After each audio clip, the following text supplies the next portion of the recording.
Good morning, everyone. Welcome to the latest instalment in Hedge Tax Tuesdays. Today we are going to be discussing becoming DAC6 compliant, whether you've left it too late, hopefully not.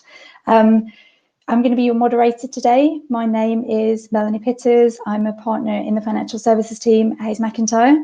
And our speaker today is Ali Kazimi, who's Managing Director at Hansuke. Good morning, Ali.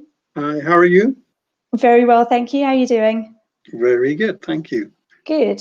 A little bit of context for everyone before we start, and actually a little bit of housekeeping. So on the right-hand side of your screen, you have the opportunity to feel free to chat, introduce yourselves. There's a question panel. Feel free to ask questions as we go along. We'll do a Q&A session at the end, but I'm sure Ali will be happy to take questions as we progress through the discussion this morning. And then, as you can probably see, we are still working from home, so I will apologise in advance if there are any technical issues or any background noise. If anyone has any technical problems themselves, please let us know through the chat, and Lucas will hopefully be able to help you out. So a bit of context before we get started. We are targeting this webinar at hedge fund professionals, so mainly kind of C-suite executives. And know that we've got some very technical tax practitioners in our audience, which is fantastic. Hopefully this will still be helpful for you too, but this isn't aimed at being a technical webinar. So we're going to give a high-level outline of the principal provisions of DAC6, how they apply to hedge funds on a practical level, and really we're going to be focusing on the practical aspects of being compliant with DAC6. So hopefully that will suit everyone. If anyone does have any high-level technical questions, feel free to ask. I thankfully will not be the one addressing those. I'll leave that to Ali, but I'm sure that Ali will be happy to address those, or alternatively, obviously take them offline. So without further ado, let's get started, Ali. So I am not a tax practitioner. My background is in more on the audit and accounting side of things. Ali, will you kind of take us back to basics and give me a bit of an overview about what DAC6 is and how it applies to the hedge fund sector? Sure, absolutely. And I would just echo that. If there's any questions, please just pop them along. I'm sure everybody else is wanting to ask, but just afraid to ask. I think the key thing really is today is not a technical session. It's about the mechanics. And just putting things into context, DAC6 is a EU measure. It's a EU directive, and quite often we use that term. I'll just refer to it as a directive.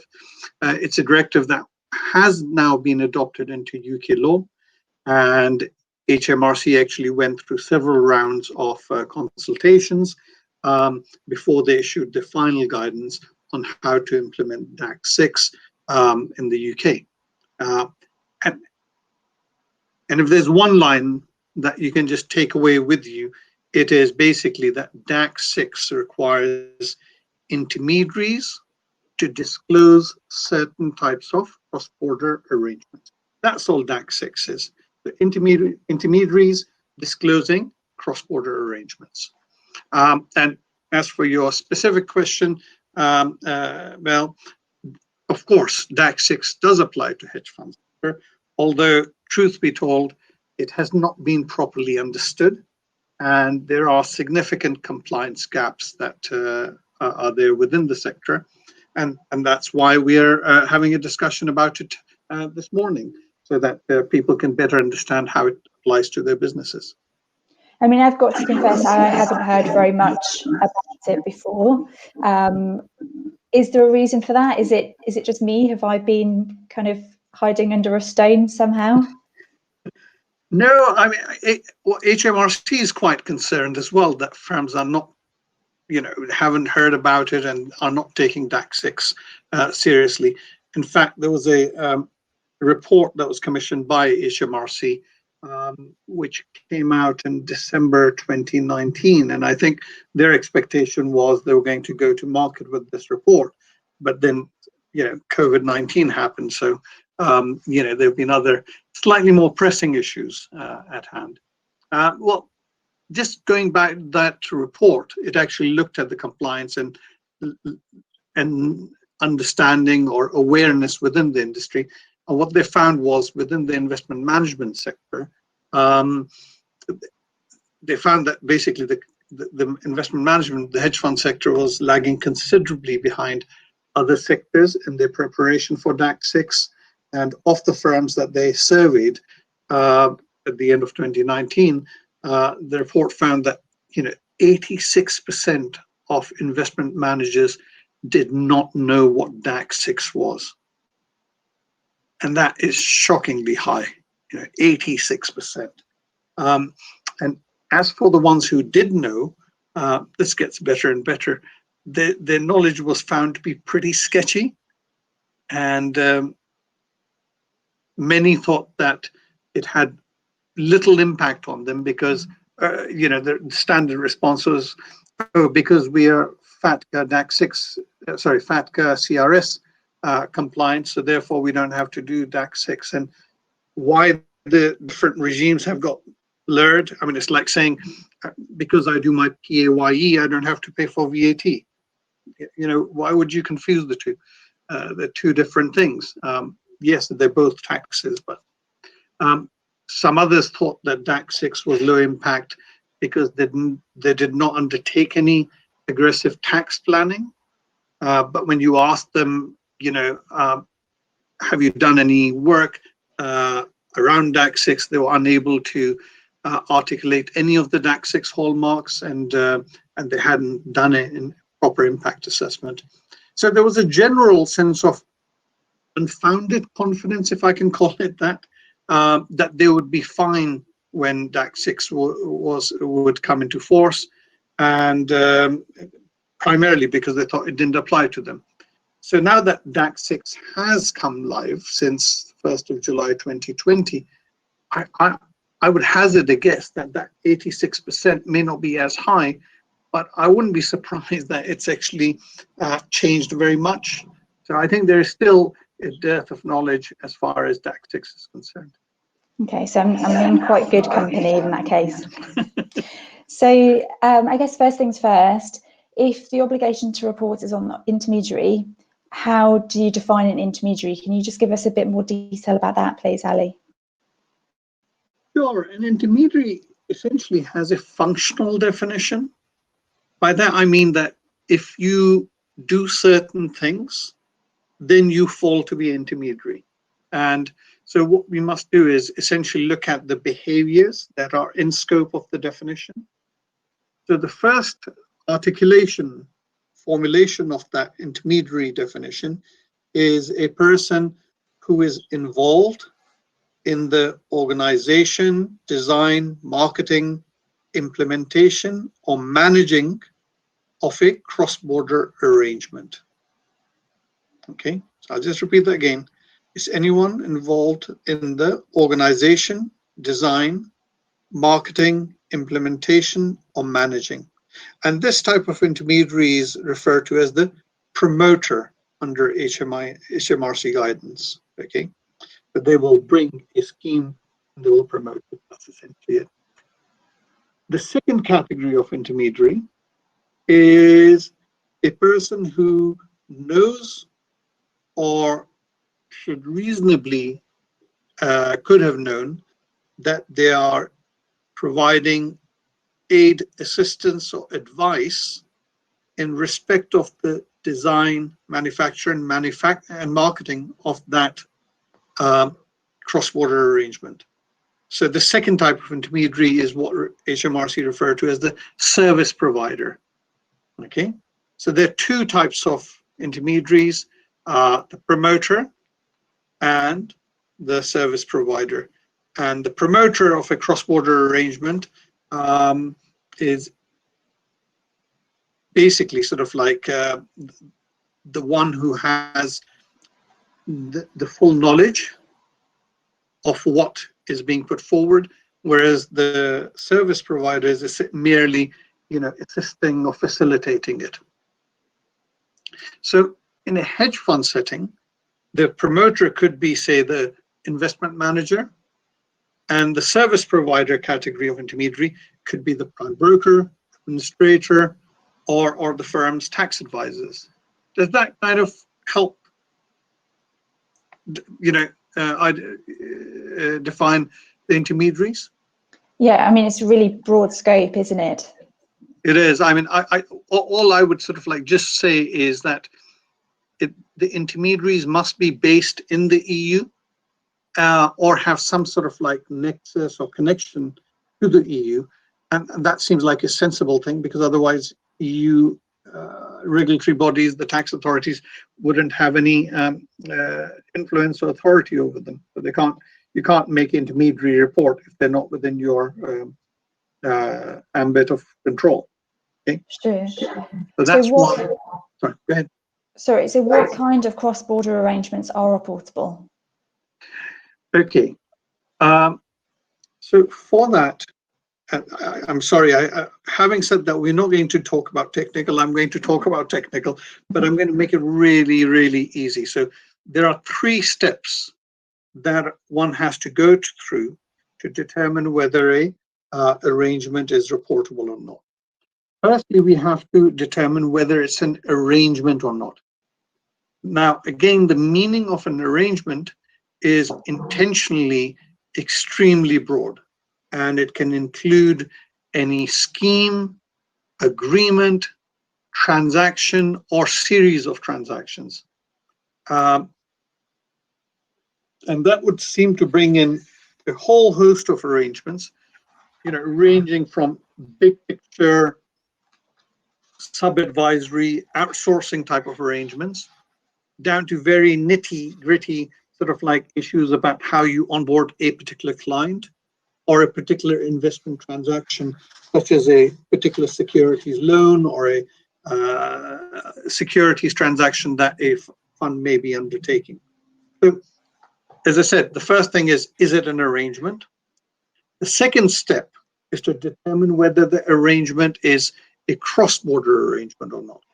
Okay, and for a arrangement to be cross-border, broadly speaking, it must involve at least 2 EU jurisdictions, at least 2 jurisdictions, at least one of which must be a EU member state. Okay, that includes the UK for the purpose of DAC6. Okay, so the second step was whether it's a cross-border arrangement, and the third thing is whether that cross-border arrangement is reportable or not.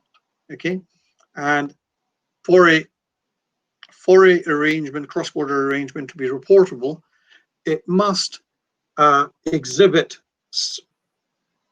one of the hallmarks that are provided for under the DAC6 rules. The hallmarks are essentially just markers or characteristics, and they're essentially 5 categories of hallmarks, A through to E, which will make a arrangement reportable. Okay. Now, these rules are similar in structure to UK's existing DOTAS scheme, the Disclosure of Tax Avoidance scheme, but the hallmarks under DAC6 are very widely drafted, and basically the scope is EU taxes, whereas DOTAS is purely UK taxes. So hopefully that's been helpful in sort of like setting out that you have to go through 3 steps. Is it an arrangement? Is it a cross-border arrangement? Is it a reportable cross-border arrangement? Okay. As we said before, DAC6 reports have to be lodged by intermediaries, who are usually sort of like, as we said, advisors or service providers. And in some limited cases where there is no intermediary, disclosing intermediary, the obligation to report can move to the taxpayer themselves. Okay, so that's a limited sort of like case. Okay, so in a hedge fund setting, who is responsible for DAC6? That's one of the challenges of DAC6 in how it applies to hedge funds. It can be quite a broad-ranging discussion we can have as to how it applies. What I propose to do is to look at the issues at sort of like essentially 3 tiers. So you've got, say, for example, the investor level, which is where the feeder feeder vehicles would come in. Then you've got the master level, which is the where the fund is. And then you've got the investment level, which is the actual transactions being undertaken.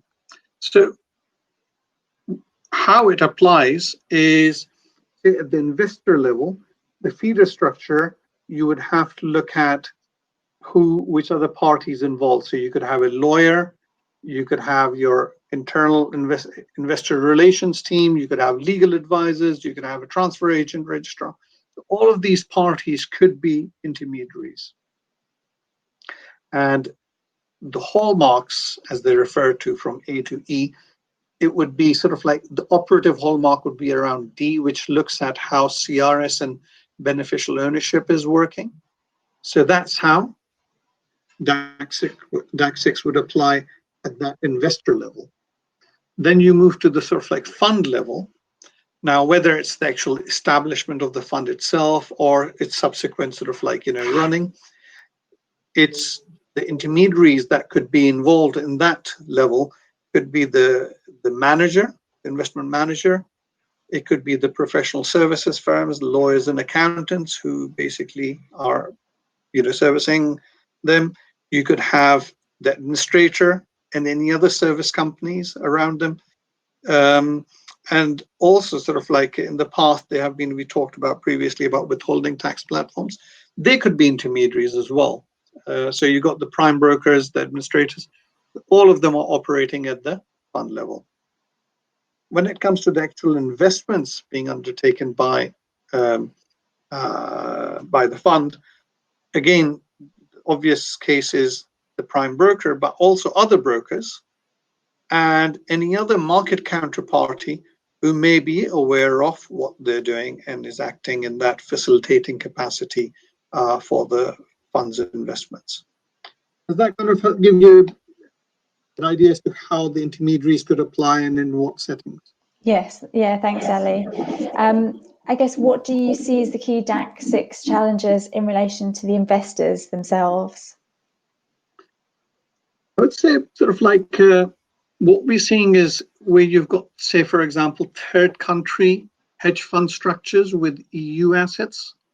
So one has to be really careful. So even though the funds themselves are not in the EU, but the underlying assets are EU assets. So clearly, whoever is facilitating the brokers, the broker dealers, and so on, that kind of investment need to be careful about the intermediary role that they're playing. Okay. Now, the interesting thing happens is where you have, say, for example, EU investors going into those third country funds. In that type of situation, the EU investor, as I said to you, in some limited cases, the taxpayer could be made responsible for reporting. Now, that's the kind of thing where I envisage where there may be no EU intermediary, but you've got an EU taxpayer who now has an obligation to report on themselves. In that kind of situation, they may very well ask the third jurisdiction hedge fund to give them some information. And we have already seen that. There have been some sort of like large family offices who invest in, say, Cayman hedge funds. They've gone to the Cayman hedge funds and they've basically issued them with what they call a DAC6 inquiry sheet and asking them to provide the information for the last 2 years. So that's the kind of thing that is happening. The other challenges, as I mentioned to you, is around documentation. So when you're onboarding clients, that's going to probably be a bit more rigorous now. And the other thing that's to bear in mind is if you look at the, say, for example, the Common Reporting Standard, the CRS regimes and the FATCA regimes, they apply to financial institutions. Now, this legislation, the DAC6 legislation, that applies to intermediaries. So the term intermediary is much wider than just purely financial institutions. So whereas previously, for CRS purposes, the banks and the funds were reporting. Now you could have, say, for example, the administrator who was helping onboard those clients could also have obligations to report any undermining of CRS. So that's how, at the investor level, we basically sort of like see this happening. Although, to be fair to UK HMRC, they've actually come out and said, look, guys, we don't actually expect you to collect any extra additional documentation than what you already have in order to be DAC6 compliant. Okay. So that's a rather lengthy answer to your short question. And what about for the funds? Is the feeder structure to be treated as an intermediary or as a taxpayer? And that raises a really important point. And well, the short answer is it could be both. But what we must do is when we approach, say, for example, something like DAC6, and we look at how we apply it, you could either sort of like take the approach, the holistic approach, if I can call it, where you treat the totality of the fund structure, the hedge fund structure, as one composite arrangement. So you ignore the fact that there is a separate manager, master feeder, administrator, and so on. And this certainly has some sort of like a visceral appeal. But the problem with this is, and it makes it simple. If you say, look, I'm the investor, I'm just investing. I don't really care how you set this thing up. The problem with that is it ignores the legal and commercial reality.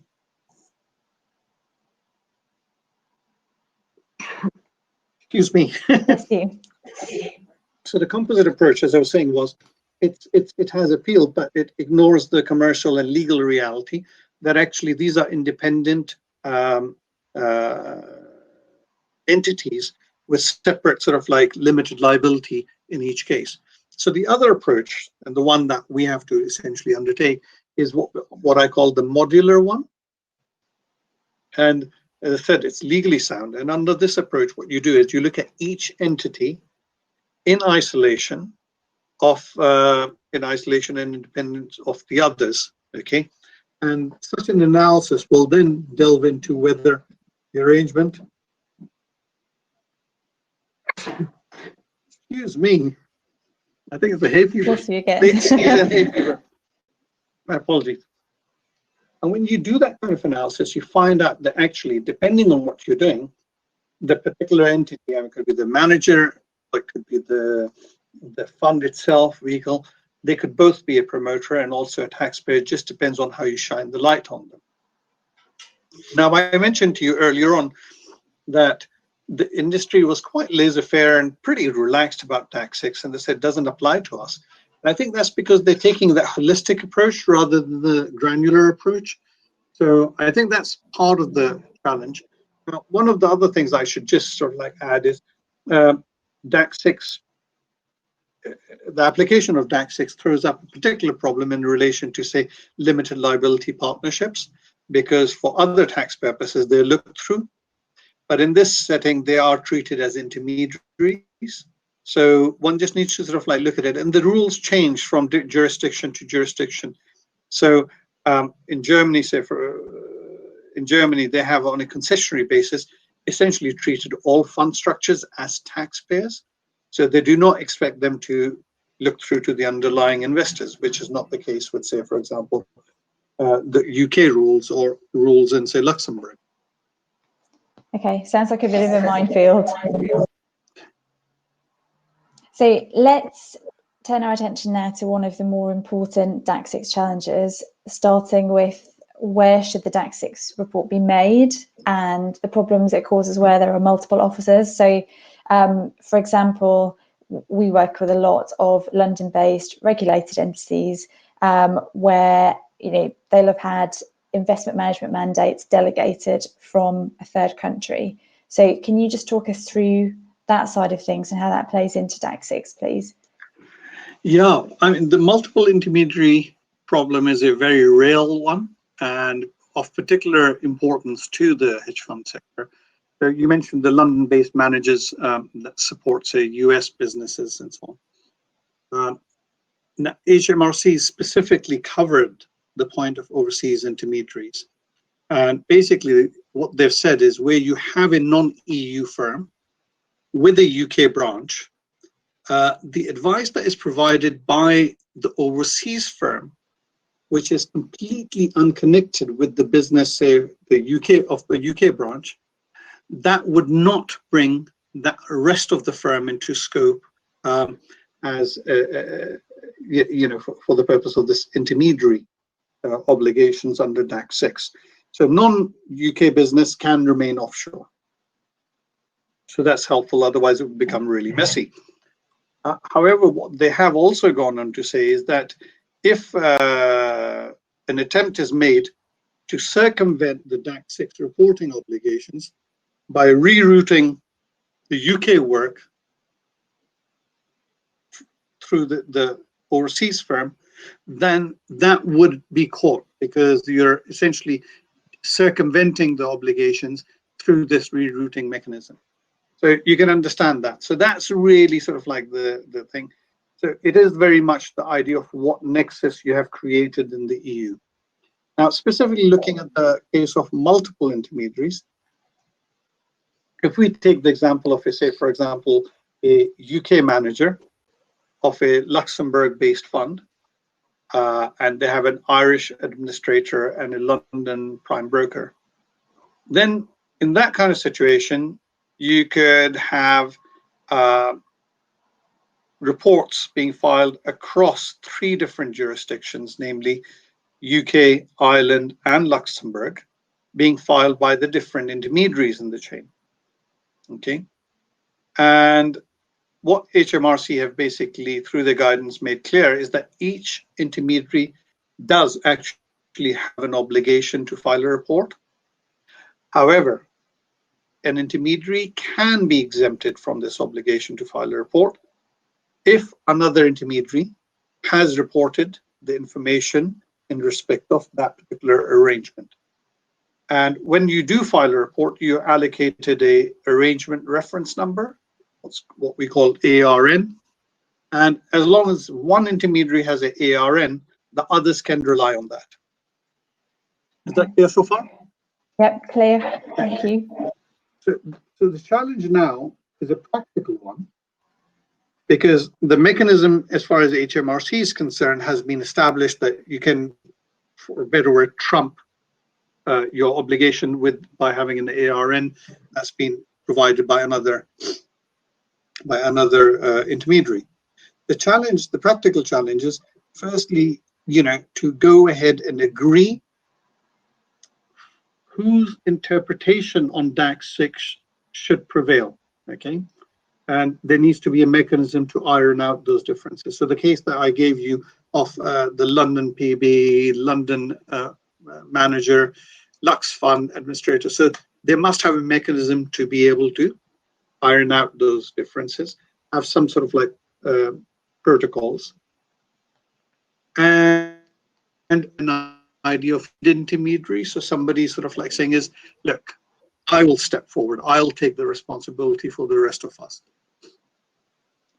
Now, that doesn't take away the legal responsibility, but it just means a practical thing. And then you have the communication protocol issue of how do you communicate the ARN in time to the others. So those are the kind of sort of like practical things people are dealing with. I should just mention that some bright spark thought it'll be easy to just get around this issue of multiple intermediaries by getting representations from others, so legal representation that you don't have to do anything. And HMRC is basically, in their own words, they said you can't rep your way out of DAC6 obligations. So you still have the obligation, and you must exercise due diligence. So even if you're not going to report in a particular situation because you have got an ARN, but you still have an ongoing obligation to look out for any further arrangements. So the ongoing monitoring resides with you as intermediary. Okay, got it. Let's now turn our attention to any investments being undertaken by master funds. So if they're undertaken through the prime broker, is there a risk of over-reporting, because sometimes the fund's not going to know how the funds are being repurposed through rehypothecation? Yeah, sure. Now, this is probably sort of like, when it starts getting a bit more complicated and a bit more technical. So I would just beg for the indulgence of the listeners, but I think they will get a lot more out of this by just spending and understanding how it works. So just by way of background, as I mentioned to you, there are hallmarks. These are sort of like fact patterns that you have to fit into in order for your DAC6 report to be triggered. Now, there's 15 hallmarks that are grouped into 5 categories from A through to E. Now, I'm not going to go through each hallmark, but to just give you a flavor of what the hallmarks are, there's hallmark A. That's a generic hallmark that applies to cases that involving confidentiality, standard documentation, and tax contingent fees. So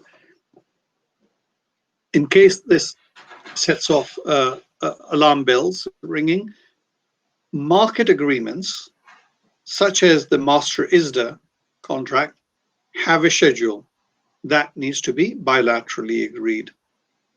Similarly, the confidentiality clause is a general clause and only becomes a problem to the extent that a tax advantage is subject of that confidentiality. So whilst these very generic hallmarks are there, but you just need to work through them, okay? In any event, none of the hallmarks under hallmark A are triggered unless the threshold requirement is met. Now, this idea of a threshold requirement is an important one. So the threshold requirement is what's termed or called the main benefit test. This test is satisfied if the main benefit or one of the main benefits of an arrangement is to obtain a tax advantage. And half of the hallmarks operate whereby not only must the hallmark fact pattern have been triggered, but this threshold requirement of the main benefit test must also have been triggered, okay? Unfortunately, whilst the protection is there for half of them, it isn't for the other half. So in that situation, when you don't have the protection of the main benefit test, there will be an automatic report filed as soon as a certain characteristic hallmark is met, okay? So that's really sort of like giving you an idea of what these hallmarks are and how they operate. Now, specifically your question as to what will happen in the case of the investment portfolio of a fund.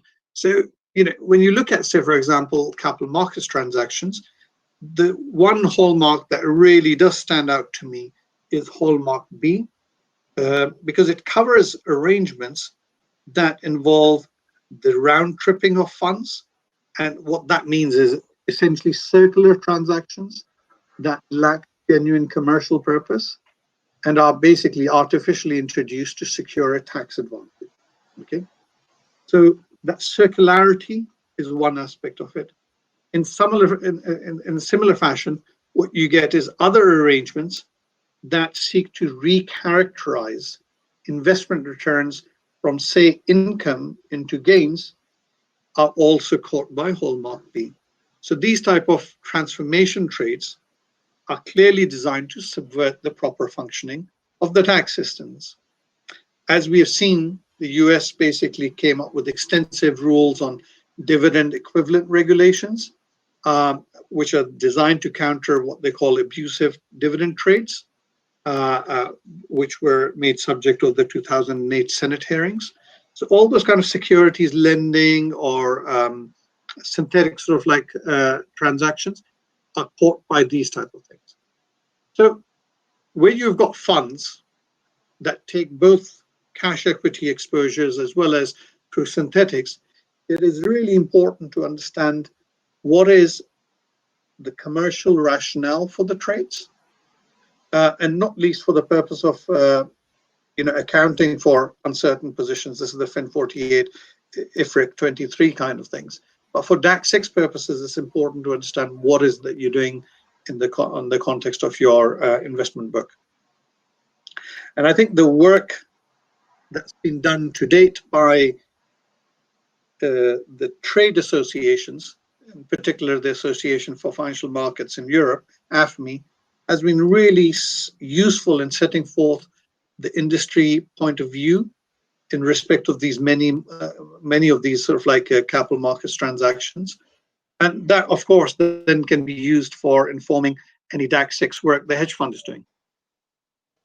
Okay, thanks, Ellis. And I guess importantly for a lot of our audience today, how do hedge funds and hedge fund managers go about becoming compliant? Sure. Look, introducing a new measure, under the strictures of COVID-19 is never going to be easy. So, it is what it is. But can it be done? Absolutely. And, have other hedge funds been, getting ready? Yes, they have. I think the first step is to attain some base level of knowledge as to what DAC6 is about, okay? The next important step is to have a clearly articulated implementation methodology. And if you'll allow the indulgence, I will share what we at Hansuke have done. So what we did was to basically, we've devised a 40-day impact and implementation program.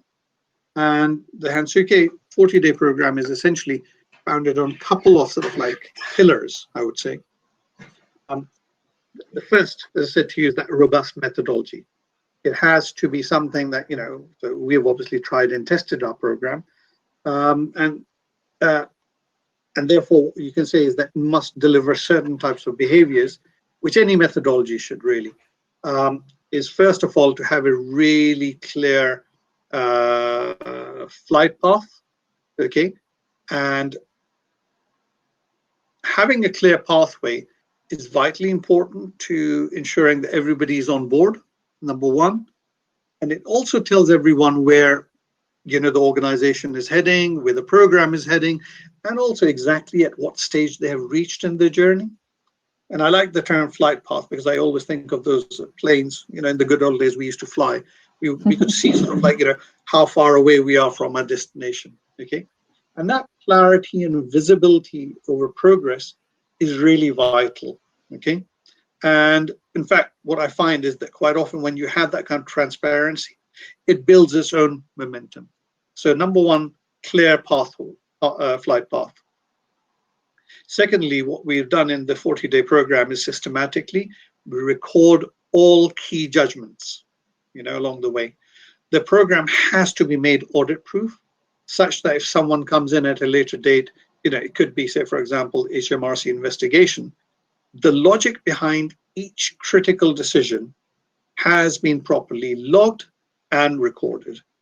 Okay, so that's terribly important for any such implementation program, impact and implementation program. And thirdly, I think sort of like having the, I mentioned the COVID-19 strictures, that having a really strong project discipline is extremely important if you're going to become DAC6 compliant in 40 days, okay? What we have found is that, under these COVID situation, people's agendas have become really squeezed, and therefore you have to keep on hitting the mark each time. You just cannot afford to get it wrong. So whether it's the sort of like, we have a weekly 20-minute catch-up call just to find out progress, regroup, or the Friday afternoon report card, that is basically, that becomes really key part of maintaining that momentum and progress, okay? Now, I've talked a little bit about in and around the project. The program itself, the content of it it has to, I think you saw earlier on, I mentioned a little bit about the entity classification. So each entity within the hedge fund complex has to be overtly ruled in or out of scope. That's the first place you would start in the actual impact study. You look at the activities and relationships, the dynamics, and map those across the different jurisdictions and across the different entities and across third-party intermediaries as well. You look at what existing CRS FATCA records are in place. You look at what existing AML KYC arrangements are in place, and and what you can rely on in order to make a determination whether a cross-border arrangement exists or not. So these are the type of things that you're doing. Separately, we've talked a little bit about the investment transaction. You start looking at the investment products and you analyze them and record which represent a higher risk of reportability or not. But once you've done all of these things, the first milestone, as far as I'm concerned, is on the 10th day, you come up with the impact report. And this has got sort of like all of the business very clearly set out in a RAG setting, so red, amber, green, as to what needs to look at. And most of the time you find that a lot of it is green, it's just noise. So one way of just sifting through that noise is to get out of it. And you just focus mainly on what I call the red areas, the amber areas. And then you have a fork in the road. And you split it in one of two ways. There's what we call the back book exercise, because as you know, this legislation has this 2-year look back period that you have to report on.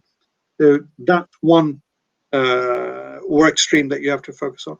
In parallel, you have a separate work stream, which is how to develop and get the organization ready to implement DAC6 in a BAU or going forward basis. And that basically entails things like, your normal stuff like policies and procedures, but importantly, having some sort of risk management frameworks that enable you to correct things when things go wrong. And that's vitally important, because things are going to go wrong. And I mentioned earlier on about intermediary protocols, how you're going to communicate with each other. But look, Melanie, I know it sounds a lot, but actually having spent a lot of time upfront thinking about this approach has enabled certainly, us to make it scalable and really proportionate. So, it's not a case of over-engineering, it's about knowing exactly what, to do. And I think the fact that the real, the test, the proof of the pudding lies in the fact that, if you can do it in 40 days, you've right-sized it. So, I do know that there are some absolute howlers. People have been, working, and they've been meandering, if I can call it, meandering their way through DAC6, where a lot of work has been done, and they're still missing the main risks and the main points of why they're doing it. And that's the kind of like clear visibility. So I started off by talking about the flight path. Okay. Yeah, and you mentioned readiness for a business as usual setting. What would you say that an effective governance model looks like? Yeah, that's a really good question, actually. A lot of the risk and a lot of the impetus for getting DAC6 ready is actually coming from the top, because what's happening is a lot of fund boards are waking up to it. So the board of directors would sort of like saying, where are you guys on this? So making sure that constituency is satisfied and kept happy is very, very important. So the key thing under any governance model is, number one, the awareness or the training. So I cannot emphasize that enough, because what you will find is quite often it will be the chief operating officer who will perhaps take lead on something like this, unless those in the front office get it and they know what to look out for. That becomes really important. So, and it's not to turn them into tax experts, but some familiarity as to, look, this is my business. And like I did was I gave you a bit of a sort of like taste for hallmark A, hallmark B. It's helping them understand which hallmarks are likely to be applicable and what to look out for. So as I said, it's not to turn them into tax experts, but it's equipping them to know what to look out for. Okay. The other assurance aspects, obviously, sort of like getting internal and external reviews done. They could be hot reviews, cold reviews, and things like that. So that's the governance kind of sort of like structure that I would thoroughly recommend. And if people get it wrong, what are the penalties? It depends. So each member state has their own sort of like penalty regime. So you look at, say, the UK, if failure to report a arrangement would cost you £5,000 per arrangement, and that can sort of like mount up. If they find out that it's been systematically, you have not done anything, then they can take you to before a tribunal, and the penalty could be as much as £1 million. Wow. That's the UK. You've got other cases. Luxembourg, it's failure to report. It's €250,000. That's €250,000. So that is a big stick. But it becomes even more entertaining when you go to somewhere like Poland, where it's basically €6 million, and you get locked up as well. So personal liability. So it just depends, So it makes UK a nice place to be if it comes to business, basically. There's definitely incentive to get it right, though, isn't there? Absolutely. So on that note, I think I'm mindful that we're running short on time, but just a final question, if I may, to sum up. For any of our C-suite hedge fund professionals listening, if mindful they want to become compliant, what are the key takeaways, steps that they should be taking to attain compliance? So as I said, I always have 3 takeaway points. So the first one is really to create awareness, and particularly amongst all the key stakeholders, and let your board know that you're on top of things. Okay, but also external interested parties like your administrators, your prime broker, they need to know what you're doing. So awareness is number 1. Secondly, allocation of responsibility. Be clear. You don't want it falling between 2 stools. You thought the general counsel was looking at it. He thought the head of finance was looking at it. And whether it's the chief operating officer, whoever it is, be very clear who is the internal sponsor and who's the responsible officer driving the DAC6 compliance program. So responsibility is the second one. And finally, get expert advice. At least to understand how DAC6 applies to your business. So awareness, responsibility, and expertise. Those are the sort of like the key words: awareness, responsibility, expertise. Thanks, Ali. Very insightful, as always. We don't seem to have any questions. Just a reminder for everyone that if anybody does have any questions that they want to take offline, Ali's contact details are on screen now, so do feel free to get in touch. I think, Ali, unless there's anything further that you would like to add, we just had a check come through. Okay, one final late question. Can you have more than one penalty? So, repeat offences. Can that happen? I guess kind of in the same jurisdiction and then kind of cross-border. So I think the question is, can you have a penalty for the same offence in the UK, or if there's one single offence, can you have a penalty in the UK and, for example, Poland? Yeah, so first of all, let's take one intermediary with multiple locations. So they could be reporting, say, potentially, if it, in UK and Poland, because it's the same entity. So there's a complex set of rules that you have to go through as to where is the right venue for the report. Okay, so the directive actually sets out a hierarchy of which jurisdiction you have to report in. So and it's in descending order. First of all, you must look at the tax residence. Where is the entity tax resident? Okay. Then you look at the location of the permanent establishment that's connected with the provision of the relevant services. Okay. And then thirdly, you look at the place of incorporation and location of the tax consultancy or legal professional association with which the intermediary is registered. Okay. So there's a sort of like a descending order that we have to go through. But generally, sort of like, you know, the moment you've got tax residents, we don't generally look, go through the detailed steps, but there is a very particular hierarchy.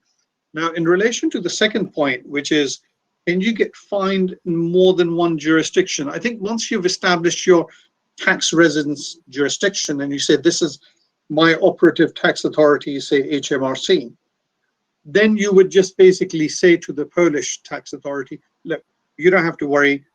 If anybody's going to beat me up, it's going to be the Brits, not the Poles. That's basically how it goes. And of course, you know, that jurisdiction then has full, right and authority over you. Great, thank you. And then final question that's just come in, quite a specific one. Would an Irish offshore UCITS fund be in scope of DAC6? Presumably, yes. Absolutely, and it's a good question. So I don't think it is. It probably has a wider application than people realize. An Irish UCITS fund would certainly be in scope. And as I said to you, you need to look at both the fund entity, which is the Irish fund, but also if you've got a manager in the EU or the UK, they will also be in. And they could be, and you have to look at each entity because the obligations may fall on both of them. So they could both be a taxpayer and also an intermediary. You need to look at the analysis for both. And this is where we were getting into, Mel, earlier on, where you have, for example, a UK branch of a New York manager.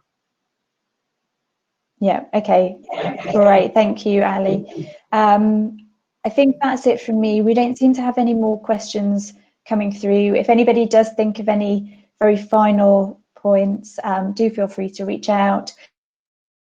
The webinar is being recorded, so that will be available if anybody wants to listen again. If anybody had any technical issues, hopefully not, apologies if you did, or if anybody just wants to refresh or share with colleagues. And actually, just a quick point on that as well is that previous and future webinars are also recorded. So I believe, Ali, they are on your resource centre on your internet site, but if anybody wants those, then feel free to contact the Hansuke Consulting General email address and we can share the links. Indeed. And next week we have our next one, same time, same place, talking about tax integrity, which was quite a controversial topic and sparked a lot of debate last time around when we did this series in summer. We'll be covering obviously different points, but hopefully that will be quite a popular one and people will no doubt come armed with lots of questions. So the registration link is up on screen now. Hopefully we'll see lots of our audience coming back, so same time, 11 AM next Tuesday.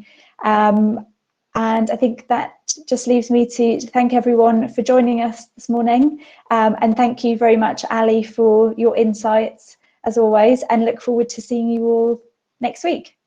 Thank you very much, Mel. Always a pleasure. Thanks, everyone. Have a good week. Take care, guys. Have a good week. Bye.